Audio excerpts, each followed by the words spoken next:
Maya decided to disappear. Not quietly, not gradually. All at once. She announced it in the thread before she did anything else. Said she was done waiting for something to happen to her. Done being watched through other people's lenses. Done living in a way that felt like bait. She deleted her accounts first, not just the public ones. Old backups, secondary profiles, anything with her name attached to it. Then she powered down every device she owned, phone, laptop, tablet. She unplugged anything that could light up or listen. "I'm going dark," she wrote. "If this works, you'll know." We didn't try to stop her. None of us knew what stopping her would even look like. For the first time since she joined the thread, there were no new images of her. The first day passed without incident. No sightings, no comments from strangers, no blurred shapes leaning forward behind her in public footage. Maya checked in using a borrowed phone once, then stopped entirely. She said the silence felt strange, but not bad. Like stepping out of a crowded room and realizing how loud it had been all along.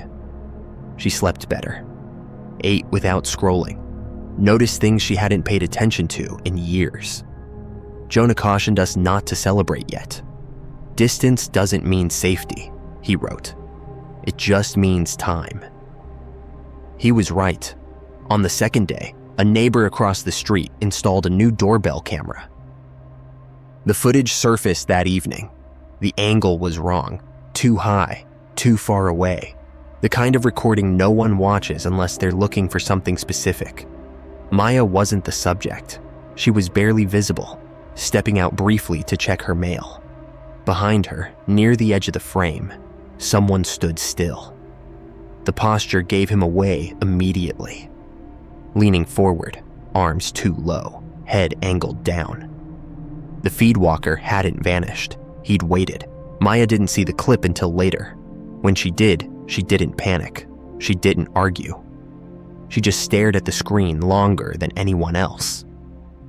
"He's closer," she said. She was right. After that, the sightings came faster.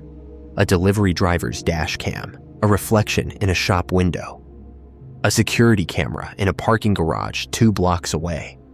Maya was careful. She avoided crowds, avoided windows, avoided open spaces whenever she could.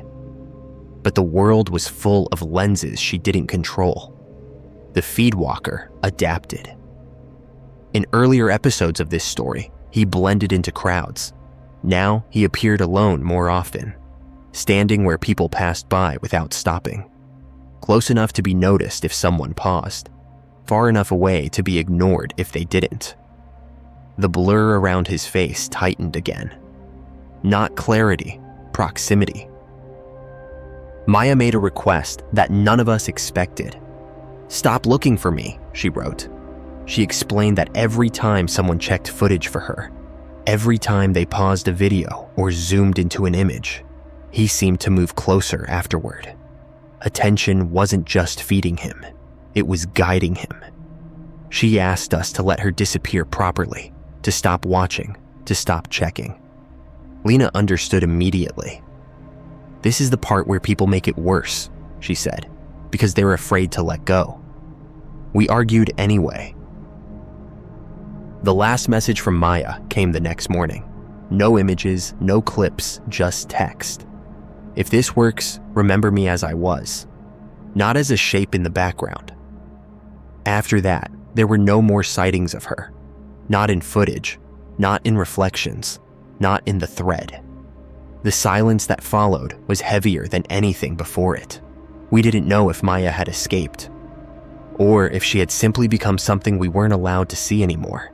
And somewhere beyond the screens we'd stopped checking, the FeedWalker was still moving.